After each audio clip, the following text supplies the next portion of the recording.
আগরতলার মহারাজা বীর বিক্রম এয়ারপোর্টের অ্যাডভাইজারি কমিটির 2024-26 অর্থ বছরের প্রথম বৈঠক অনুষ্ঠিত হয় শনিবার। মহারাজা বীর বিক্রম বিমানবন্দরের পুরাতন বিল্ডিং এর সভাগৃহে অনুষ্ঠিত এই বৈঠকে পৌরোহিত্য করেন অ্যাডভাইজারি কমিটির চেয়ারম্যান তথা লোকসভার সাংসদ বিপ্লব কুমার দেব। গুরুত্বপূর্ণ এই সভায় অন্যান্যদের মধ্যে উপস্থিত ছিলেন বিমানবন্দরের অধিকর্তা কে.সি. মিনা, পশ্চিম ত্রিপুরা জেলা শাসক ডক্টর বিশাল কুমার, পশ্চিম জেলা পুলিশ সুপার ডক্টর কিরণ কুমার কে এবং অ্যাডভাইজারি কমিটির অন্যান্য সদস্যরা। সংবাদ মাধ্যমের মুখোমুখি হয়ে অ্যাডভাইজারি কমিটির চেয়ারম্যান সাংসদ বিপ্লব কুমার দেব বলেন, বছরে দুইবার এয়ারপোর্ট অথরিটি কমিটির বৈঠক অনুষ্ঠিত হয়। মূলত বিমানবন্দরের সার্বিক কাজকর্ম এবং আগামী দিনের কাজকর্মের পর্যালোচনা করতেই এই বৈঠক। বিশেষ করে যাত্রী সাধারণের সুবিধা ও অসুবিধার প্রতি গুরুত্ব দেওয়া হয়।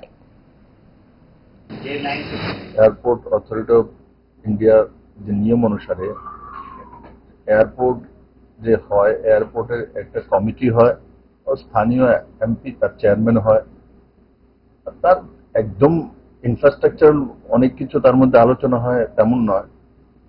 বর্তমান স্থিতি আর ফিউচার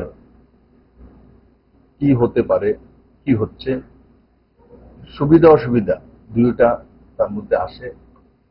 যাত্রী সুবিধা, এয়ারলাইন্সের স্থিতি কি, বিভিন্ন আনুষঙ্গিক বিন্দু তার মধ্যে আসে, আলোচনা হয়।